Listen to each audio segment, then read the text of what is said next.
Hello guys and welcome to this video. Today I will show with you how you can fix Zenless Zone drop low and FPS. So guys, open your Epic Games on your browse. After that go your library, and when you go to library guys, you find all the game in Epic Games. So go to Zenless Zone.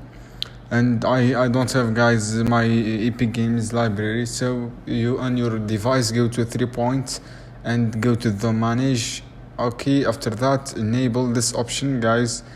As you can see here, you find option make enable DX11. This is option you should make enable, and you to verify file. Okay guys, you verify your file of this zone, and as you can see you solve your problem. Thanks guys for watching this video. See you on another video soon.